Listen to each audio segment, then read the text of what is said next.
Hello friends, welcome to our channel Concepts and Methods, and today we are going to discuss a problem which is integral 0 to pi by 2 ln sin x dx is also equal to 0 to pi by 2 ln cos x dx, and we have to prove that this result is always equal to minus pi by 2 ln 2k.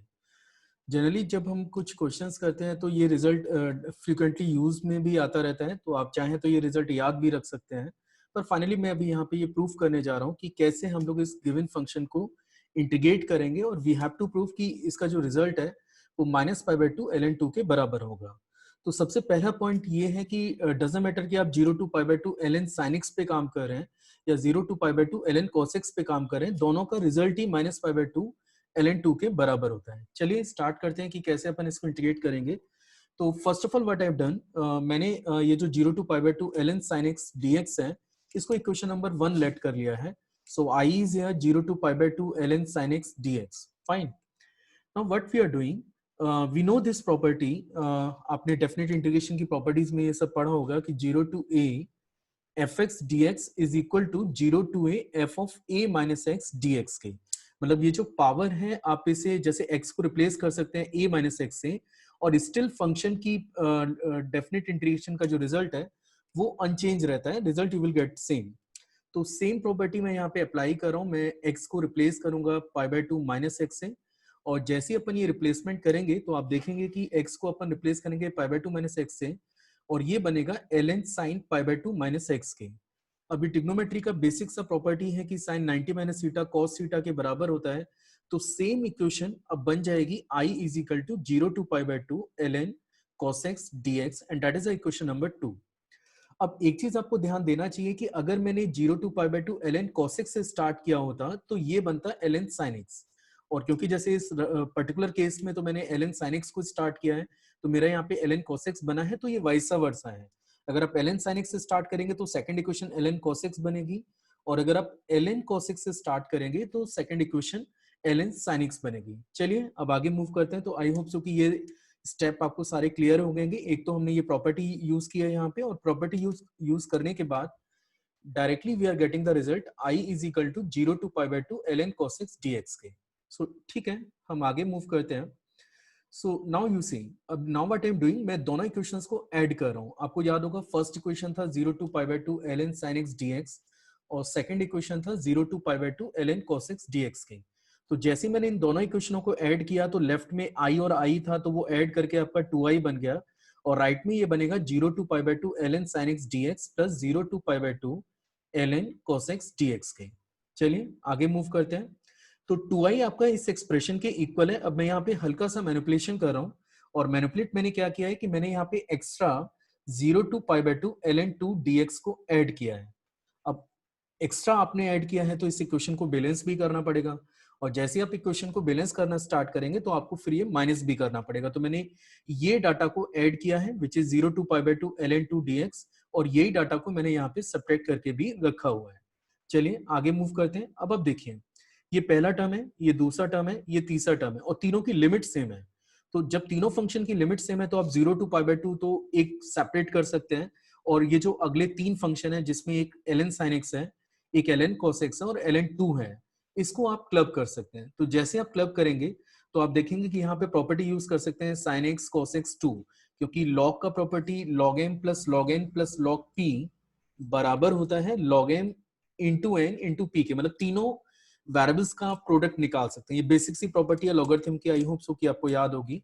तो यहाँ पे sin x into cos x into 2 जो कि बनेगा 2 sin x cos x, जिसको आप sin 2x लिख सकते हैं। तो finally it will become 2i is equal to 0 to pi by two ln sin 2x dx minus 0 to pi by two ln 2 dx के। आई होप सो कि यहाँ तक आपको सारे स्टेटमेंट क्लियर हो पा रहे होंगे। चलिए अब आगे बात करते हैं। देखिए ये जो सेकंड वाला टर्म है इसमें आप देखेंगे कि ln 2 है, ये कांस्टेंट क्वांटिटी है, तो आप इसे इंटीग्रल साइन के बाहर कर सकते हैं, और अंदर बचेगा 1 जिसको अभी आपको इंटीग्रेट करना बाकी है। वैसे जब आप 1 को इंटीग्रेट करेंगे तो उसका इंटीग्रल x आने जा रहा है, और फिर जब आप लिमिट अप्लाई करेंगे तो वो बनेगा पाई बाई टू माइनस 0। चलिए मैं अगली लाइन में इसको शो कर देता हूं आपको। देखिए ये स्टेप था जो लास्ट स्टेप आपने वहां पे लास्ट पेज पे जब आपने देखा था, तो लास्ट लाइन ये थी कि 2i बराबर 0 to pi by 2 ln sin 2x dx minus ln 2 0 to pi by 2 1 dx के। फाइन। सो जैसे मैंने कहा कि मैं इसको इंटीग्रेट करूंगा तो 1 का इंटीग्रल x होता है और लिमिट आपने यूज किया है 0 से लेके पाई बाय 2 तक। अब मैं अपर लिमिट पहले डालूंगा, फिर मैं लोअर लिमिट सबमिट करूंगा, तो ये बनेगा पाई बाय 2 माइनस 0। तो अगली लाइन में आप इसे लिख सकते हैं 2i is equal to 0 to pi by 2 ln sin 2x dx minus pi by 2 ln 2k। तो अगर आप देखेंगे कि जो रिजल्ट आपको प्रूव करना था वो तो लगभग दिखना शुरू हो गया है, कि हमें ये लाना था कि ये जो i है जो कि ln sin x या ln cos x है, जिसको 0 टू पाई बाय 2 आप इंटीग्रेट कर रहे हैं, तो वो माइनस पाई बाय 2 ln 2 के बराबर होता है। तो जो लाना है वो आ चुका है, लेकिन स्टिल ये एक एक्स्ट्रा टर्म हमें नजर आ रहा है जो हमें भी यहाँ से एलिमिनेट करना पड़ेगा। चलिए देखते हैं इसके लिए और क्या कर सकते हैं हम लोग। और एक और चीज आपको नोटिस करना चाहिए कि लेफ्ट में 2i है, i नहीं है ना। तो ये जिस फंक्शन को आप इंटीग्रेट करें उसके डबल की वैल्यू है, और आपको तो i की वैल्यू चाहिए। तो अभी थोड़ा सा और मैनिपुलेशन है इसमें, देखते हैं कि आगे क्या करेंगे। तो देखिए मैंने ये सोचा कि मैं ये जो फर्स्ट टर्म है इसको अब मैं इंटीग्रेट करूंगा फर्दर। इसके लिए मैंने क्या किया, ये जो 2x है, ये जो 2x आपको वेरिएबल नजर आ रहा है, इसको मैंने t लेट कर लिया, एक नया वेरिएबल लेट कर लिया है। जैसे मैं ये वेरिएबल लेट करता हूं तो आप देखेंगे कि 2 dx dt के बराबर होगा, है ना। डिफरेंशिएट करेंगे, अगर 2x t के बराबर है तो ट्वाइस ऑफ dx बराबर dt होगा, या फिर अगर मैं dx की वैल्यू निकालूं तो वो dt बाई 2 के बराबर होगी। ये आपको याद रखना है, ठीक है। अच्छा, लिमिट भी आपको चेंज करनी पड़ेगी। अब लिमिट कैसे चेंज होगी, सबसे पहले आप x की लोअर लिमिट डालिए, तो जैसे आप लोअर लिमिट डालेंगे तो t की लोअर लिमिट 0 बनेगी। फिर आपने पाई बाय 2 अपर लिमिट सेट किया, तो 2 इंटू पाई बाय 2 जैसे ही आप डालेंगे तो अपर लिमिट आपकी पाई हो जाएगी। तो ये कुछ चेंजेस हैं। dx को हमें रिप्लेस करना पड़ेगा dt बाई 2 से, और लिमिट आपकी है 0 से लेके पाई तक। चलिए चेंज कर लेते हैं। Now the question is 2i is equal to, देखिए एक तो ये पहले मैं आपको बताऊं 1 बाई 2 कहां से आया है। ये जब dx को आप रिप्लेस करेंगे dt बाई 2 से, तो ये 1 बाई 2 वहां से नजर आ रहा है, तो दिस इज 1 बाई 2। लिमिट आपकी 0 टू पाई हो चुकी थी, तो this is 0 to pi, you are seeing here 0 to pi ln, और 2x को आपने t लेट किया हुआ है, तो यहाँ पे ये t है, तो ln sin t dt minus pi by 2 ln 2 के बराबर आ रहा है। चलिए आगे मूव करते हैं। तो जैसे आप आगे देखेंगे तो ये वो लास्ट लाइन थी जो लास्ट पेज पे हम लोग छोड़ के आ रहे हैं, that is 2i is equal to 1 by 2 0 to pi ln sin t dt minus pi by 2 ln 2 के। अब चलिए देखते हैं कि आगे क्या करें। देखिए एक ये और प्रॉपर्टी है कि अगर मेरे पास एक फंक्शन है और मैं उसको 0 टू 2a तक इंटीग्रेट कर रहा हूँ, कि 0 टू 2a fx dx, ये एक्चुअली बराबर होता है twice of 0 to a fx dx के। But there must be a condition, always true नहीं है। ये कब ट्रू होता है, जब f of 2a minus x की वैल्यू fx के बराबर हो, है ना। तो f of 2a minus x fx के बराबर होना चाहिए। अब अगर आप इस क्वेश्चन में चेक करेंगे तो अपर लिमिट पाई है आपकी, आप इससे कंपेयर करिए। यहाँ लिमिट है 0 से 2a और ये है 0 टू पाई। तो अगर मैं कंपैरिजन करूं तो आप देख पाएंगे कि a की वैल्यू पाई बाय 2 को क्लेम किया जा सकता है कि a इज और पाई बाय 2, तो आप इसे लिखेंगे 0 से 2 इंटू पाई बाय 2, ऐसा आप इसे लिख सकते हैं। तो देखिए मैंने शायद अगली लाइन में ये लिखा भी हुआ है, तो 2i is equal to 1 by 2 0 to 2 into pi by 2 ln sin t dt and minus pi by 2 ln 2 के। फाइनली ये क्वेश्चन मेरे पास आ गई है। अच्छा, अब देखते हैं कि ये वाली प्रॉपर्टी काम करेगी या फिर नहीं करेगी। आप देखिए, अगर मैं t को 2a से रिप्लेस करूं, 2a माइनस एक्स से रिप्लेस करूं, 2a का मतलब हो गया पाई। अभी मैंने आपको समझाया था कि पाई को अपन 2 इंटू पाई बाय 2 लिख सकते हैं, तो 2 और a की वैल्यू पाई बाय 2 होगी, लेकिन हमें तो 2a माइनस एक्स से रिप्लेस करना है। तो t को अगर मैं 2a माइनस एक्स से रिप्लेस करूं, it means pi minus t से रिप्लेस करूं, तो यहाँ पे वी नो इट कि ln sin pi minus x again ln sin x के बराबर होता है। मतलब ये कंडीशन काम कर रही है कि f of 2a minus x again it is equal to fx। और अगर ये कंडीशन काम कर रही है, यानी कि आप इसकी लिमिट को आधा कर सकते हैं। मतलब ये जो 0 टू 2a है, आप इसे लिख सकते हैं ट्वाइस ऑफ 0 टू a, है ना। तो आप देखिए कि अगले स्टेप में मैंने यही किया हुआ है। लेफ्ट में आपका 2i है, ये 2 है, ये 1 बाई 2 है। वही लिमिट को आधा किया है विद दिस प्रॉपर्टी कि 0 टू 2a fx dx बराबर होता है twice of 0 to a fx dx के। तो 2 into 1 by 2 it is 0 to pi by 2 ln sin t dt minus pi by 2 ln 2 के। अब एक चीज आप देखिए, यहाँ पे 2 से ये 2 कैंसिल हो रहा है, तो ये आप हटा सकते हैं अगली बार में। तो चलिए देखते हैं कि अगली लाइन में हम लोग क्या लिखने जा रहे हैं। यहाँ पे आप देखिए, जैसे मैंने आपसे कहा था कि यहाँ पे 2 से 2 कैंसिल हो रहा है, तो जैसे आप 2 से 2 कैंसिल करेंगे तो यहाँ तो कुछ बचा ही नहीं है।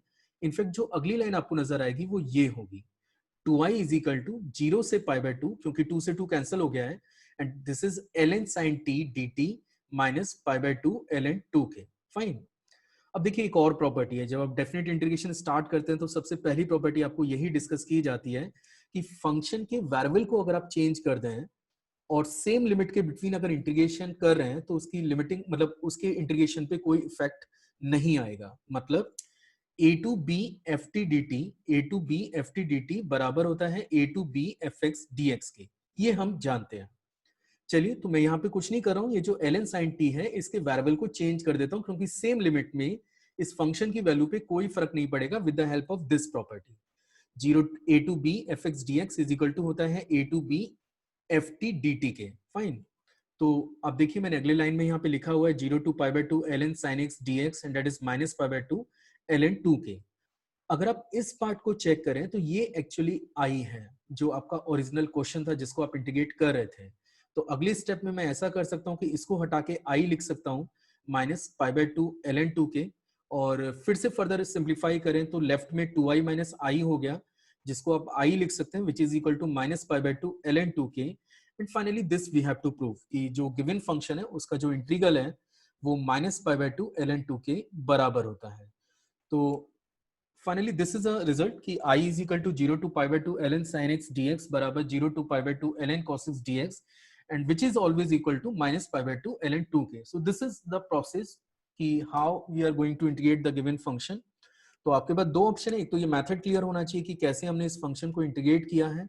दूसरा, अगर थोड़ा जेई पॉइंट ऑफ व्यू से अगर मैं बात करूं तो काफी बार इस रिजल्ट की हमें कुछ क्वेश्चनों में डायरेक्ट जरूरत पड़ती है. तो और जब आप क्वेश्चंस करेंगे तो आपको ये फीलिंग आ जाएगी. So finally this is equal to minus pi by 2 ln 2k. So I hope so you like this video. Thank you.